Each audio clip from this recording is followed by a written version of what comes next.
Hello everyone, welcome to book ओपर्स। आज की वीडियो का टॉपिक है डार्क साइकोलॉजी। अगर आप लोगों को समझ नहीं पाते और लोग आपके साथ माइंड गेम्स खेलते हैं, आपको बेवकूफ बनाते हैं या आपको मैनिपुलेट करते हैं, तो आज की ये वीडियो आपके लिए ही है। कई बार हमारे साथ ऐसा होता है कि हम किसी से मिलने जाते हैं और वो बातों बातों में हमसे हमारी पर्सनल सब चीजें पूछ लेता है और हम भी उससे अपनी हर बात बता देते हैं और एक एक डिटेल शेयर कर देते हैं। हम उसे वो भी बातें बता देते हैं जो हमें बतानी नहीं होती, जबकि सामने वाला शख्स हमसे अपनी कोई बात शेयर नहीं करता लेकिन हमसे हमारी हर चीज पूछ लेता है। कई दफा ऐसा भी होता है कि हमारे एजुकेशनल इंस्टीट्यूट में हमारी क्लास का जो सीआर होता है या मॉनिटर होता है, वो हमसे इतनी दफा बगैर किसी वजह के जेलस हो जाता है या इनसिक्योर हो जाता है। वो हमारे क्लास फेलोज, बाकी क्लास फेलोज की तो हेल्प करता है लेकिन वो हमारी किसी भी चीज में हेल्प नहीं करता, बल्कि हमारे लिए प्रॉब्लम्स ही क्रिएट करता है। या अगर आप किसी स्कूल या यूनिवर्सिटी में पढ़ा रही हैं तो आपके ऊपर जो टीचर होंगी, आपकी सीनियर या डिपार्टमेंट की हेड, वो आपसे इनसिक्योर हो जाएंगी या जेलस हो जाएंगी। वो आपको टफ टाइम देना शुरू कर देंगी या आपको इतना परेशान करेंगी कि आप वो जॉब ही छोड़ दें, जबकि बाकियों के साथ उनका रवैया बिल्कुल सही होगा। ऐसा भी होता है कि हम जिस ऑफिस में काम करते हैं वहां हमारे जो कोलीग्स होते हैं वो लोग आपस में अपनी ग्रुपिंग कर लेते हैं। वो लोग आपस में तो बातें करते हैं, डिस्कशंस करते हैं, लेकिन वो हमसे बात नहीं करते और ना ही हमें अपने डिस्कशंस का हिस्सा बनने देते हैं। डार्क साइकोलॉजी के इन लॉस को जिक्र करने से पहले मैं ये बताना चाहूंगी कि हो सकता है आपको ये लॉस बहुत बुरे लगे रिलीजियस वाइज, और ऐसे भी आपको लगे कि ये बहुत इविल तरह के लॉस हैं, लेकिन आज के टाइम में ऐसा हो रहा है। कोई ना कोई किसी के ऊपर डार्क साइकोलॉजी इम्प्लीमेंट कर रहा है, कोई ना कोई किसी को मैनिपुलेट कर रहा है और किसी के साथ माइंड गेम्स खेले जा रहे हैं आज के टाइम में। हो सकता है वो शख्स आप ही हो या कोई आपके फ्रेंड के साथ ऐसे कर रहा हो या आपके फैमिली मेंबर के साथ ऐसे कर रहा हो और आपको पता ना हो। इसलिए आज के दौर में डार्क साइकोलॉजी को जानना और इन्हें सीखना बहुत जरूरी है। इसलिए नहीं ताकि आप किसी के साथ कुछ गलत करें या उसके साथ माइंड गेम्स खेलें या उसे मैनिपुलेट करें, बल्कि इसलिए ताकि अगर कोई आपको या आपके दोस्त या आपके घर के फर्द के साथ माइंड गेम्स खेले या उसे मैनिपुलेट करे तो आप फौरन से समझ जाएं और इस चीज से बच जाएं और अपने दोस्त और अपने फैमिली मेंबर को भी बचा सके और ऐसे टॉक्सिक लोगों से दूर हो जाएं। ये डार्क साइकोलॉजी लॉस लिए गए हैं famous book the 48 loss of power से, जिसको लिखा है रॉबर्ट ग्रीन ने। जैसे एक बुक थी द प्रिंस जो कि काफी फेमस थी डार्क साइकोलॉजी की वजह से, वैसे ही ये भी बुक है द 48 लॉस ऑफ पावर। ये बिल्कुल बुक प्रिंस की ही तरह की है और ये बहुत अच्छी बुक है। इसमें 48 लॉस बताए गए हैं डार्क साइकोलॉजी के, जिससे आप पावर हासिल कर सकते हैं। ये बुक पॉलिटिशियंस, बिजनेसमैन और इस तरह के लोगों में काफी ज्यादा मशहूर है। इसके अलावा भी रॉबर्ट ग्रीन ने काफी सारी बुक्स लिखी हैं, जैसे कि the laws of human nature, the art of seduction, mastery, the daily laws और the 33 strategies of war. Start करते हैं पहले लॉ से। लॉ नंबर 1 है नेवर आउटशाइन द मास्टर। इसका मतलब ये है कि जो भी आपसे ऊपर है उसके सामने खुद को आप हमेशा छोटा ही जाहिर करें। अगर आप उसके सामने अपनी सारी अच्छाइयां और स्ट्रेंथ्स रखेंगे या जो भी आपकी क्वालिटीज हैं, अगर आप उनको बहुत ज्यादा हाईलाइट करेंगे तो जो भी आपके ऊपर का बंदा होगा वो आपसे इनसिक्योर हो जाएगा। जैसे अगर आपके ऊपर आपका कोई बॉस है या आपका कोई टीचर है या अगर आप एजुकेशन इंस्टीट्यूट में हैं और वहां आपका कोई सीआर या मॉनिटर है तो उसके सामने अपनी चीजों को ज्यादा शो ऑफ मत करें। अगर आपके पास ज्यादा अच्छी गाड़ी है, उससे ज्यादा अच्छी, तो उसको ये बात का एहसास मत दिलाएं। अगर आप अपने से सीनियर से ज्यादा पैसे वाले हैं या किसी आपने प्रॉपर्टी में इन्वेस्ट किया या कुछ भी, तो इस चीज को शो मत करें और ना ही उसको इस बारे में कुछ बताएं। अगर आपने किसी भी तरह की कोई ट्रॉफीज जीती हैं या आपको कोई अवार्ड्स वगैरह मिले हैं तो बार बार इन सब चीजों का चर्चा नहीं करें, ताकि आपके ऊपर वाला आदमी आपसे इनसिक्योर ना हो, वो जेलस ना हो सके और ताकि वो आपका दुश्मन ना बने और आपको टफ टाइम नहीं दे। अगर आप लड़की हैं और आपके ऊपर कोई सीनियर भी लड़की ही है तो उसके सामने इतने अच्छे कपड़ों का जिक्र मत करें, इतनी ज्यादा फैशन और इन सब चीजों का जिक्र मत करें। अगर आप उससे ज्यादा अच्छे कपड़े पहनकर जाएंगी जॉब पे, जो कि आपके ऊपर की कोई हेड होगी या आपकी कोई फीमेल बॉस होगी, या अगर आपकी क्लास में कोई सीआर ही होगी फीमेल, तो वो आपसे जेलस हो सकती है आपके अच्छे कपड़ों को देख के। अगर आप ज्यादा अच्छी एसेसरीज या ज्वेलरी वेयर करेंगी तो वो इस बात पे इनसिक्योर हो सकती है और आपसे जल सकती है। इसके साथ साथ अगर आप उससे ज्यादा ज़हीन हैं या आपके दिमाग में कुछ ज्यादा अच्छे आइडियाज हैं लेकिन आपके सीनियर के पास इतने अच्छे आइडियाज नहीं हैं, तो आप अपनी एफिशिएंसी ज्यादा नहीं दिखाएं। ऐसा ना हो कि आप तो कोई अच्छा आइडिया दे दें या कोई अच्छी बात कर दें लेकिन अगला बंदा इनसिक्योर हो जाए, वो जेलस हो जाए कि ये तो मुझसे ज्यादा अच्छी है, ये मुझसे ज्यादा एफिशिएंट है, और पता चला वो फिर आपको ही रास्ते से हटाने की कोशिश करे। इसलिए ऐसे में आप दूसरे इंसान को ऐसे फील कराएं जैसे आप एक नॉर्मल शख्स हैं और आप में कुछ भी ऐसा खास नहीं है, लेकिन अपने सीनियर को आप इम्पोर्टेंस दें और उसको स्पेशल फील करें ताकि उसको लगे कि वो ज्यादा अच्छा है और वो आपसे इस तरह इनसिक्योर नहीं हो सकेगा। लॉ नंबर 2 है, never put too much trust in friends. Learn how to use enemies. हम लोग ये करते हैं कि अपने फ्रेंड्स पर बहुत ज्यादा भरोसा करते हैं और उनको अपनी हर बात बताते हैं, अपने सब सीक्रेट्स उनके साथ शेयर कर देते हैं।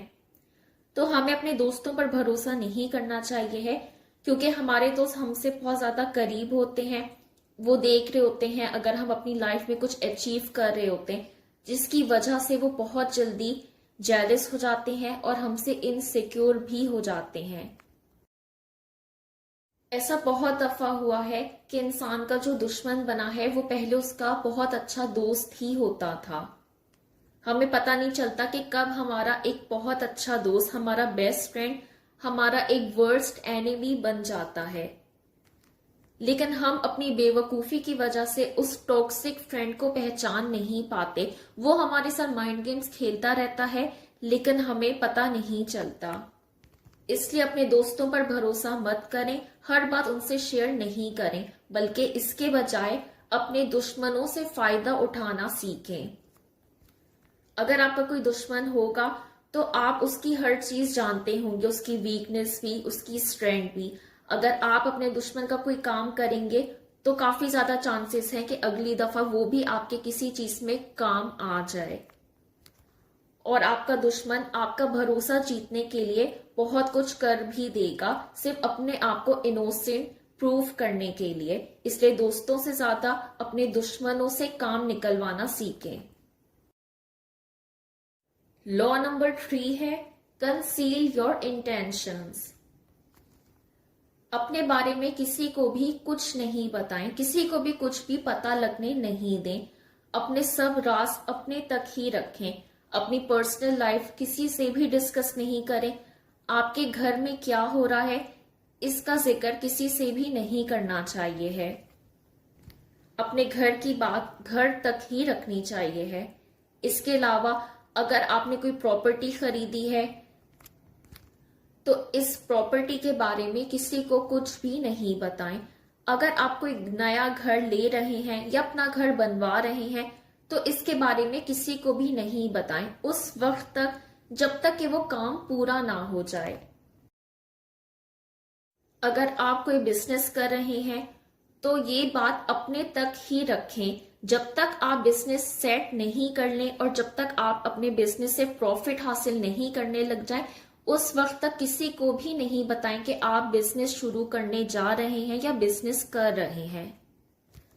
अगर आप ऑनलाइन अर्निंग से रिलेटेड कोई कोर्स कर रहे हैं तो जब तक आपका वो कोर्स पूरा कंप्लीट नहीं हो जाता, जब तक आप अर्न नहीं करने लग जाते, तब तक किसी को भी कुछ नहीं बताएं कि आप ऑनलाइन अर्निंग कर रहे हैं। वरना उससे होगा ये कि आपके इर्द गिर्द के लोगों को पहले से ही पता चल जाएगा कि आप क्या कर रहे हैं, और इससे पहले कि आप ऑनलाइन अर्निंग करें या आप फायदा उठाएं उस चीज से, वही लोग वो काम करना शुरू कर देंगे और आप पीछे रह जाएंगे और वो आपसे ज्यादा कामयाब हो जाएंगे। इसी तरह अगर आप कोई अच्छी डिग्री हासिल करना चाहते हैं तो जब तक आपका यूनिवर्सिटी में एडमिशन ना हो जाए, उससे पहले किसी को भी कुछ नहीं बताएं। जब तक आप अपने इंटरव्यू एडमिशन टेस्ट में क्लियर नहीं हो जाते और जब तक आपकी फर्स्ट क्लास यूनिवर्सिटी में स्टार्ट नहीं हो जाती, तब तक आप किसी को भी नहीं बताएं कि आप इस फील्ड में जाना चाहते हैं या ये डिग्री करना चाहते हैं। अपनी बातें अपने तक ही रखें, किसी से कोई बात शेयर नहीं करें। अपने गोल्स और अपने टारगेट्स किसी को भी नहीं बताएं। हाँ, जब आपका वो टारगेट अचीव हो जाए, जब आपका वो गोल अकम्प्लिश हो जाए, तो फिर आप सबको बता सकते हैं।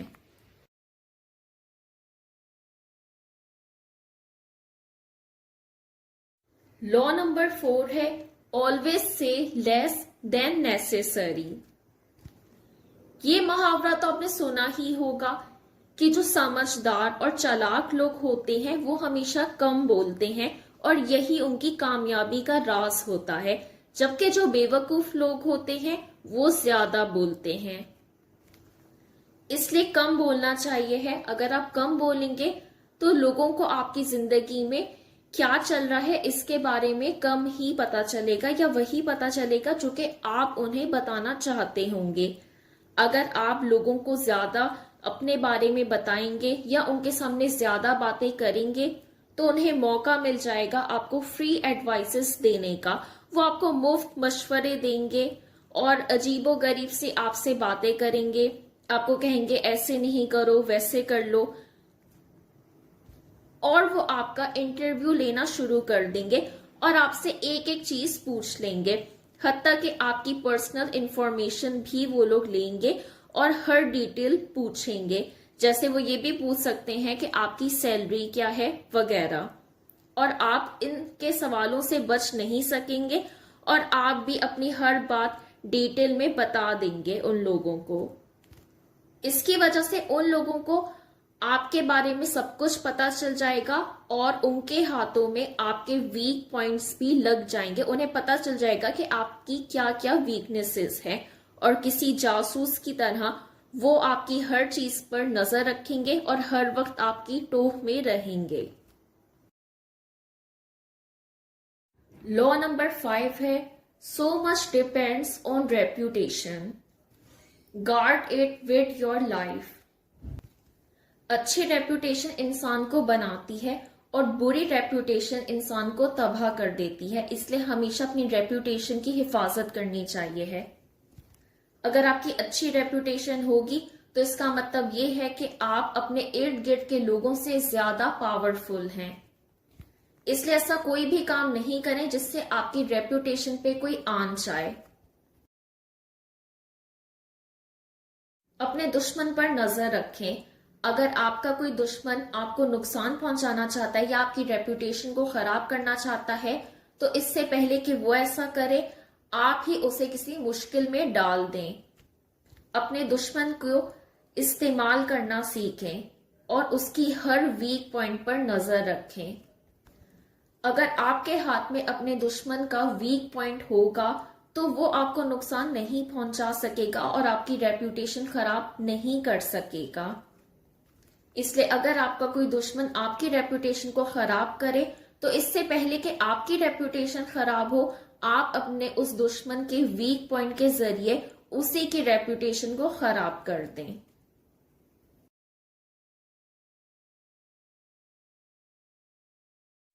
तो यहाँ पे वीडियो खत्म होती है।